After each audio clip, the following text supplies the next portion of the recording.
ইমাম সাহেব সালাম ফেরানোর পর তার সাথে দুহাত তুলে মোনাজাত করব নাকি তাসবিহ তাহলিল পড়ব? সালাতের শেষে, নামাজের শেষে ইমাম সাহেব যখন সালাম ফিরায় ফেলবেন, সর্বপ্রথম যে কাজ সেটা কি? এক বর্ণনায় আসছে আল্লাহু আকবার বলবেন, এরপর 3 বার ইস্তিগফার পড়বেন, আস্তাগফিরুল্লাহ আস্তাগফিরুল্লাহ আস্তাগফিরুল্লাহ।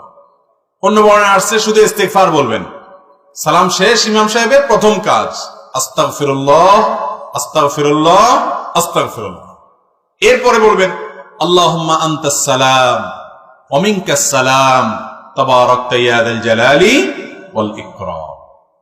এরপর আপনাকে আল্লাহ তৌফিক দিলে আপনি আরো বিভিন্ন দোয়া আছে সেগুলো পড়বেন। সূরা ইখলাস একবার পড়বেন, সূরা ফালাক একবার পড়বেন, সূরা নাস একবার পড়বেন, আয়াতুল কুরসি একবার পড়বেন, আল্লাহু লা ইলাহা ইল্লা হুয়াল হাইয়ুল কাইয়্যুম।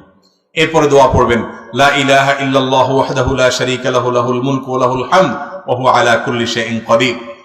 আপনি আরো দোয়া পড়বেন লা ইলাহা ইল্লাল্লাহু ওয়াহদাহু লা ইলাহা ইল্লাল্লাহু ওয়াহদাহু লা শারীকা লাহুল মুলক ওয়া লাহুল হামদ ওয়া হুয়া আলা কুল্লি শাইইন কাদির। লা ইলাহা ইল্লাল্লাহু মুখলিসিনা লাহুদ-দ্বীন ওয়ালাউ কারিহাল কাফিরুন। লা ইলাহা ইল্লাল্লাহ ওয়া লা না'বুদু ইল্লা ইয়্যাহু লাহুন নি'মাতু ওয়া লাহুল ফাদলু ওয়া লাহুস সানাউল হাসান। এরপর আরো পড়বেন আল্লাহুম্মা আইন্নি আলা যিকরিকা ওয়া শুকরিকা ওয়া হুসনি ইবাদাতিক। এরপরে পড়বেন আপনি 33 বার সুবহানাল্লাহ, 33 বার আলহামদুলিল্লাহ, 34 বার আল্লাহু আকবার।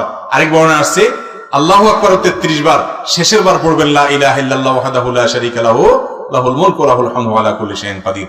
এইভাবে এই দোয়া এবং জিকিরগুলো 5 ওয়াক্ত নামাজের পর নবী করিম সাল্লাল্লাহু আলাইহি ওয়াসাল্লাম পড়তেন।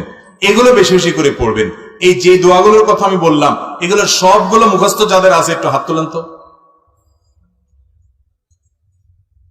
বুঝে হাত তুলছেন? আমি যদি এখন জিজ্ঞেস করে বলতে পারবেন এই সবগুলো মুখস্থ আছে? মাশাআল্লাহ। এই সবগুলো মুখস্থ হলো মানুষের হাত উঠছে মাত্র 8-10টা এতগুলো মানুষের মধ্যে। তাইলে বোঝা গেল 5 ওয়াক্ত নামাজের পর আমাদের নবীজি সাল্লাল্লাহু আলাইহি সাল্লাম সালাম ফেরানোর পর যে দোয়াগুলো জিকিরগুলো বলতেন এগুলো আমাদের সমাজের বেশিরভাগ মানুষের মুখস্থ নাই। কিন্তু একটা জিনিস আমরা সবাই জানি, সেটা কি? রেডিমেড মুনাজাত। যে হুজুর এত দোয়া দরুদ বুঝি না, আপনারা বেতন দিয়ে রাখছি না, আপনি দেন তুলে। তো হুজুর উঠে আল্লাহুম্মা আমিন দিয়ে দেয়। ভাইরা আমার, 5 ওয়াক্ত নামাজের পর নবী করিম সাল্লাল্লাহু আলাইহি সাল্লাম সাহাবীদের নিয়ে এভাবে সবাইকে নিয়ে সম্মিলিতভাবে এভাবে ট্র্যাডিশনাল এবং রেডিমেড মুনাজাত করতেন না। তিনি করতেন দোয়া দরুদ গুলো পড়তেন, সাহাবায়ে কেরাম সেগুলো করতেন। বহু হাদিস সে বিষয়ে বর্ণিত আছে। আর যেটা আমাদের সমাজে প্রচলিত আছে ওরকম একটা হাদিসে